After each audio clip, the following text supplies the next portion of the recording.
افسانہ کھول دو سعادت حسن منٹو۔ امرتسر سے اسپیشل ٹرین دوپہر کے 2 بجے چلی اور 8 گھنٹوں کے بعد مغل پور پہنچی۔ راستے میں کئی آدمی مارے گئے، متعدد زخمی ہوئے اور کچھ ادھر ادھر بھٹک گئے۔ صبح 10 بجے کیمپ کی ٹھنڈی زمین پر جب سراج الدین نے آنکھیں کھولیں اور اپنے چاروں طرف مردوں اور بچوں کا متلاطم سمندر دیکھا تو اس کے سوچنے سمجھنے کی قوتیں اور بھی ضعیف ہو گئیں اور وہ دیر تک گدے آسمان کو ٹکٹکی باندھے دیکھتا رہا۔ یوں تو کیمپ میں ہر طرف شور بپا تھا، لیکن بوڑھے سراج الدین کے کان جیسے بند تھے۔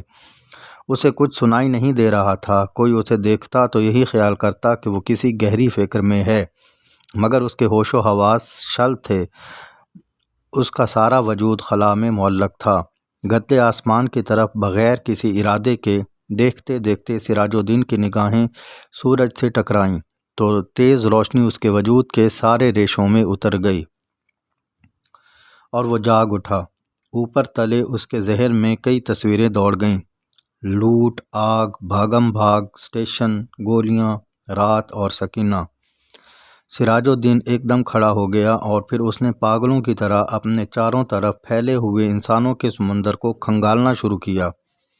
پورے 3 گھنٹے وہ سکینہ سکینہ پکارتا کیمپ کی خاک چھانتا رہا، مگر اسے اپنی جوان اکلوتی بیٹی کا کوئی پتہ نہ چلا۔ چاروں طرف ایک دھاندلی سی مچی ہوئی تھی۔ کوئی اپنا بچہ ڈھونڈ رہا تھا، کوئی ماں، کوئی بیوی اور کوئی بیٹی۔ سراج الدین تھک ہار کر ایک طرف بیٹھ گیا اور اپنے حافظے پر زور دے کر سوچنے لگا کہ سکینہ اس سے کب اور کہاں جدا ہوئی، لیکن سوچتے ہوئے اس کا دھیان سکینہ کی ماں کی لاش پر جم گیا، جس کی ساری انتڑیاں باہر نکلی ہوئی تھیں۔ وہ اس سے آگے کچھ اور سوچ نہ سکا۔ سکینہ کی ماں مر چکی تھی۔ اس نے سراج الدین کی آنکھوں کے سامنے دم توڑا تھا، لیکن سکینہ کہاں ہے جس کے متعلق اس کی ماں نے مرتے ہوئے کہا تھا، مجھے چھوڑو، فوراً سکینہ کو لے کر یہاں سے بھاگ جاؤ۔ سکینہ اس کے ساتھ ہی تھی اور وہ دونوں ننگے پاؤں بھاگ رہے تھے۔ سکینہ کا دوپٹہ گر پڑا تھا۔ دوپٹہ اٹھانے کے لیے اس نے رکنا چاہا تھا اور سکینہ نے چلا کر کہا تھا، ابا جی چھوڑیے، لیکن اس نے دوپٹہ اٹھا لیا تھا۔ یہ دھیان آتے ہی اس نے اپنے کوٹ کی ابھری ہوئی جیب کی طرف دیکھا اور جیب میں ہاتھ ڈال کر دوپٹہ نکالا۔ سکینہ کا وہی دوپٹہ، لیکن سکینہ کہاں ہے؟ سراج الدین نے اپنے تھکے ہوئے ذہن پر بہت زور ڈالا، مگر وہ کسی نتیجے تک نہ پہنچ سکا۔ کیا وہ سکینہ کو اپنے ساتھ اسٹیشن تک لے آیا تھا؟ کیا وہ اس کے ساتھ گاڑی میں سوار ہوئی تھی؟ کیا راستے میں گاڑی کے رکنے پر اور بلوائیوں کے گاڑی میں گھس آنے پر وہ بے ہوش ہو گیا تھا جو وہ سکینہ کو اٹھا کر لے گئے؟ سراج الدین کے ذہن میں سوال ہی سوال تھے، جواب کوئی نہ تھا۔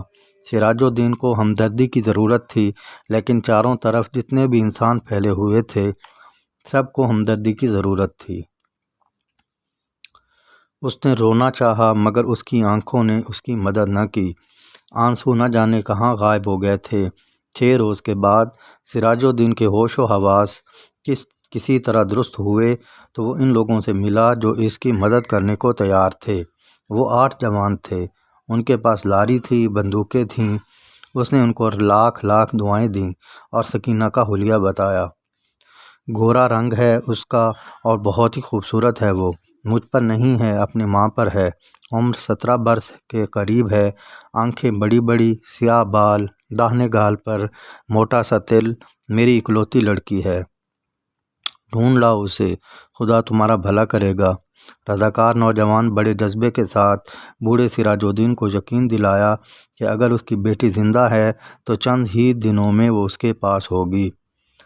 8 نوجوانوں نے کوشش کی۔ جان ہتھیلی پر رکھ کر وہ امرتسر گئے۔ کئی عورتوں، کئی مردوں اور کئی بچوں کو نکال کر انہوں نے محفوظ مقاموں پر پہنچایا، لیکن 10 روز گزر جانے پر بھی انہیں سکینہ کہیں نہ ملی۔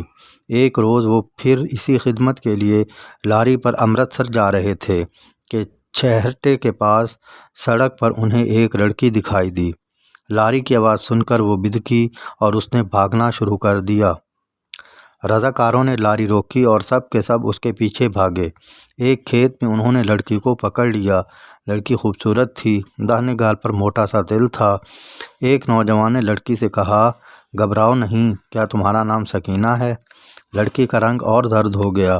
اس نے کوئی جواب نہ دیا۔ جب تمام نوجوانوں نے اسے دم دلاسا دیا تو لڑکی کی وحشت دور ہوئی اور اس نے مان لیا کہ وہ سراج الدین کی بیٹی سکینہ ہے۔ 8 رضاکار نوجوانوں نے ہر طرح سکینہ کی دل جوئی کی، اسے کھانا کھلایا، دودھ پلایا، لاری میں بٹھایا۔ ایک نے اپنا کوٹ اتار کر اسے دیا کیونکہ دوپٹہ نہ ہونے کے باعث وہ بہت الجھن محسوس کر رہی تھی۔ وہ بار بار باہوں سے اپنے سینے کو ڈھانپنے کی ناکام کوشش کر رہی تھی۔ کئی دن گزر گئے، سراج الدین سکینہ کی کوئی خبر نہ ملی۔ وہ دن بھر مختلف کیمپوں اور دفتروں کے چکر کاٹتا رہتا، لیکن کہیں بھی اسے بیٹی کا پتہ نہ چلتا۔ رات کو وہ دیر تک ان رضاکاروں کی کامیابی کے لیے دعائیں مانگتا رہتا، جنہوں نے اسے یقین دلایا تھا کہ اگر اس کی بیٹی زندہ ہے تو چند ہی دنوں میں وہ اس کے پاس ہوگی۔ ایک دن سراج الدین نے کیمپ میں ان رضاکار نوجوانوں کو دیکھا۔ وہ لاری میں بیٹھے ہوئے تھے۔ وہ بھاگا بھاگا ان کے پاس گیا۔ لاری چلنے ہی والی تھی کہ اس نے پوچھا، بیٹا میری سکینہ کا پتہ چلا؟ سب نے ایک زبان ہو کر کہا، چل جائے گا، چل جائے گا، اور لاری چل پڑی۔ اس نے ایک بار پھر ان نوجوانوں کی کامیابی کی دعا مانگی اور یوں اس کا جی کسی قدر ہلکا ہو گیا۔ اسی شام کیمپ میں جہاں سراج الدین بیٹھا ہوا تھا، اس کے پاس ہی کچھ گڑبڑ ہوئی۔ 4 آدمی کچھ اٹھا کر لا رہے تھے۔ اس نے دریافت کیا تو اسے معلوم ہوا کہ ایک لڑکی ریلوے لائن کے پاس بے ہوش پڑی تھی۔ لوگ اسے اٹھا کر لا رہے تھے۔ وہ ان کے پیچھے پیچھے ہو لیا۔ ان لوگوں نے لڑکی کو ہسپتال کے سپرد کیا اور چلے گئے۔ وہ کچھ دیر تک ایسے ہی ہسپتال کے باہر گڑے ہوئے لکڑی کے کھمبے کے ساتھ لگ کر کھڑا رہا، پھر آہستہ آہستہ اندر چلا گیا۔ ایک کمرے میں کوئی بھی نہیں تھا۔ ایک اسٹریچر تھا جس پر ایک لاش پڑی تھی۔ وہ چھوٹے چھوٹے قدم اٹھاتا ہوا بڑھا۔ کمرے میں دفعتاً روشنی ہوئی۔ اس نے لاش کے زرد چہرے پر چمکتا ہوا تل دیکھا اور چلایا، سکینہ! ڈاکٹر نے جس کمرے میں روشنی کی تھی اس سے پوچھا، کیا ہے؟ اس کے حلق سے صرف اتنا نکل سکا، جی میں اس کا باپ ہوں۔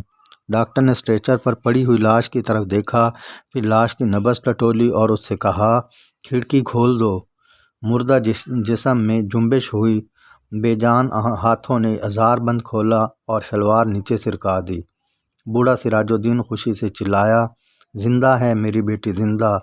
ڈاکٹر سر سے پیر تک پسینے میں غرق ہو چکا تھا۔